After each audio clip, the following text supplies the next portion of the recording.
হর হর মহাদেব। নমস্কার, আমি আচার্য উত্তম শাস্ত্রী আপনাদের কাছে আজকে এলাম একটা অন্য ধরনের টপিক্সের উপর আলোচনা করার জন্য। বেশ কিছু ব্যক্তি বা ব্যক্তিবর্গ আমার সঙ্গে এই নিয়ে আলোচনা করছিলেন এবং বলছিলেন যদি এটা নিয়ে কোনো কিছু জানানো যায়, তা আমি সেটার উপরে চেষ্টা করছি।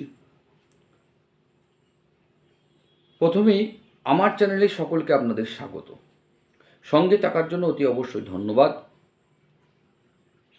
যারা নতুন এলেন সাবস্ক্রাইব করে অতি অবশ্যই পাশে থাকা বেল আইকনটি অন করে দিন। প্রতিদিন নিত্য নতুন জ্যোতিষীর ওপর, জ্যোতিষবিদ্যার ওপর, হস্তরেখার ওপর, বাস্তুর ওপর নানা রকম ধরনের যে সমস্ত খগোলীয় ঘটনাগুলো ঘটছে সেইগুলোর উপর আমরা নানা রকম ধরনের ভিডিও আমরা প্রতিদিন আপলোড করি, সাথে সঙ্গে সঙ্গে পাবেন। তো আজকের যে বিষয় সেটা হচ্ছে এই যে রাজ্য সরকারি যে সমস্ত কর্মচারী আমরা রয়েছি তাদের বহুদিন ধরে একটা কষ্টের ব্যাপার চলছে। সেটা হচ্ছে কি না, মহার্ঘ ভাতা অর্থাৎ ডিএ। এইটা নিয়ে একটা বিরাট টালমাটাল চলছে। কবে পাবো, আদৌ পাবো কি পাবো না, একটা সকলের মধ্যে একটা হতাশাব্যঞ্জক চিন্তাভাবনা মানুষ করছে। তো সেইটার ওপরে আমি আলোকপাত করার জন্য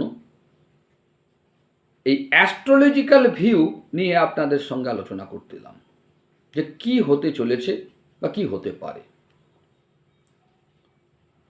দেখুন, প্রথমে আগে আমরা জানব যে মহার্ঘ ভাতা অর্থাৎ আমরা রাজ্য সরকারি কর্মচারী যারা রয়েছি তাদের কর্মের যে ফল, একটা কর্মের আমরা যে কর্ম করি তার পারিশ্রমিকের একটা অংশের মধ্যেও আমরা এটা ধরতে পারি। তো নিত্য নতুন যে বাজার দর বেড়ে চলেছে সেইটার সঙ্গে সামঞ্জস্য রাখার জন্য অ্যাকচুয়ালি আমাদের এই মহার্ঘ ভাতাটা, তো সেটা কোথার থেকে আসবে না, আমরা যে কর্ম সঙ্গে যুক্ত আছি সেই কর্ম করার ফলে পারিশ্রমিক পাচ্ছি, তার সঙ্গে যে এক্সট্রা দাম বেড়ে চলেছে সেইটার জন্য যাতে আমাদের উপর চাপটা না আসে যারা রাজ্য সরকারি কর্মচারী রয়েছেন, সেই কারণেই এটা দেওয়া, প্রদান করা। তো বাকি আইনে তো জটিলতা কি ব্যাপার না ব্যাপার সেই বিষয়ে আমি যাচ্ছি না। অ্যাস্ট্রোলজিক্যাল ভিউ অনুযায়ী একটা কি হতে চলেছে সেটা আমরা জানব। অ্যাকচুয়ালি এটা পাওয়া মানে একটা অর্থ আগমন, এক নম্বর। দু নম্বর হচ্ছে আমরা অপ্রত্যাশিত ভাবতে পারি এই মুহূর্তে। অনেকজন আমার সঙ্গে একমত হবেন না, কিন্তু আমি সেই বিষয় নিয়ে যাচ্ছি না। আমি আবার বলছি, অ্যাস্ট্রোলজিক্যাল ভিউ অনুযায়ী যেটা ঘটনা সেই জিনিসটাকে নিয়ে আলোচনা করতে আসছি। তো যাই হোক, তাহলে অর্থ প্রদানকারী গ্রহ আমাদের কে না, বৃহস্পতি অর্থ প্রদানকারী। এই মুহূর্তের বৃহস্পতির পজিশন কি? এই মুহূর্তের বৃহস্পতি কিন্তু অস্ত। এই মুহূর্তে যেহেতু বৃহস্পতি অস্ত, কাজেই তার তো কোনো পাওয়ার নেই। তো সেই কারণে আমার হিসাব অনুযায়ী, এটা সম্পূর্ণ আমার হিসাব অনুযায়ী বলছি, বৃহস্পতি অস্ত থাকলে অর্থ আগমন হওয়ার সম্ভাবনা কম।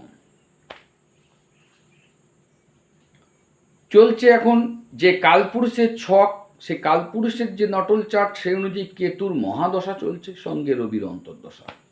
রবি হচ্ছে সরকার আর কেতু হচ্ছে অপ্রত্যাশিত কোনো জিনিস দেওয়ার গ্রহ। কাজেই এদের দুজনাকার অন্তর্দশা মহাদশার মধ্যে এখন কিন্তু সময়টা চলছে, সঙ্গে বৃহস্পতি অস্ত। তো অ্যাস্ট্রোলজিক্যাল আমার হিসাব অনুযায়ী এই মুহূর্তে কিন্তু আমার মনে হচ্ছে হতে পারে না। তাহলে কবে হবে? এই টাইমটা আপনার 27শে জুলাই পর্যন্ত থাকছে এই রবি আর কেতুর দশাটা। 10th জুলাই দেখুন বৃহস্পতি কিন্তু উদয় হচ্ছে অস্ত থেকে। রবি বৃহস্পতি এক ঘরে, কোথায় না বৃষ রাশিতে। সেইখান থেকে দৃষ্টি ফেলছে কোথায়, বৃশ্চিক অর্থাৎ মঙ্গলের ঘরে। সেটা কালপুরুষের অষ্টম ঘর, মানে অপ্রত্যাশিত কোনো পাওয়ার ঘর, লটারি প্রাপ্তি বা অপ্রত্যাশিতভাবে আমরা হঠাৎ করে পাওয়ার ঘরে কিন্তু দৃষ্টিটা ফেলছে। কবে থেকে? 10th জুলাই থেকে। এটা গেল। সেকেন্ডলি আমরা দেখতে পাচ্ছি যে চন্দ্র আর মঙ্গল মিলে এখন কিন্তু লিও রাশিতে অর্থাৎ সিংহ রাশিতে, কালপুরুষের পঞ্চম ঘর, তথা লাভের ঘর, সেই লাভের ঘরে কিন্তু মহালক্ষ্মী যোগ তৈরি করেছে, অর্থ প্রদানকারী একটা যোগ তৈরি করছে।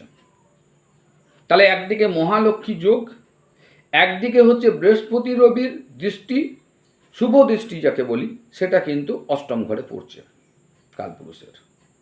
আর কালপুরুষের যে মেন লর্ড সে হচ্ছে মঙ্গল, সে রয়েছে কিন্তু আবার কোথায়? 5th হাউস, লাভের ঘরে। তো সেই অনুযায়ী আমরা এক্সপেক্ট করতে পারি যে 10th July, after 10th July এই সমস্যা থেকে মুক্তি আমরা পেতে পারি। হঠাৎ কিছু একটা খবর আমাদের চমকে দিতে পারে, এবং সেটা 10th জুলাই, আশা করছি 10th জুলাইয়ের পর এটা সম্ভাবনা বেশি। শুধু একটাই অবস্টাকেল এই সময় রয়েছে, সেটা হচ্ছে শনিদেব। শনিদেব এই মুহূর্তে কিন্তু বক্রী অবস্থায় আছে। তাহলেও যেহেতু রবি বৃহস্পতি যোগ আপনার দৃষ্টি রয়েছে আপনার অষ্টম ঘরে, পঞ্চম ঘরে চন্দ্র মঙ্গল, একটা মহালক্ষ্মী যোগ, সঙ্গে একটা পঞ্চ মহাপুরুষ যোগও তৈরি হয়েছে, তো একটা শুভ যোগ। আবার এদিকে বৃহস্পতি থাকছে তখন আদ্রা নক্ষত্র, রাহুর নক্ষত্রে, হঠাৎ করে ঘটনা ঘটায় রাহু। আবার রাহু থাকছে বৃহস্পতির নক্ষত্রে, মানে পরস্পর নক্ষত্র চেঞ্জ করছে, এটাও একটা শুভ যোগ। সব দিক বিচার বিশ্লেষণ করলে হিসাব বলছে যে 10th জুলাইয়ের পর একটা কোনো কিছু ঘোষণা আপনারা পেতে পারেন। তো এই হলো আমার অ্যাস্ট্রোলজিক্যাল ভিউ। যদি আপনাদের ভালো লাগে অতি অবশ্যই সাবস্ক্রাইব করুন, লাইক করুন, বেশি বেশি করে শেয়ার করুন। ধন্যবাদ।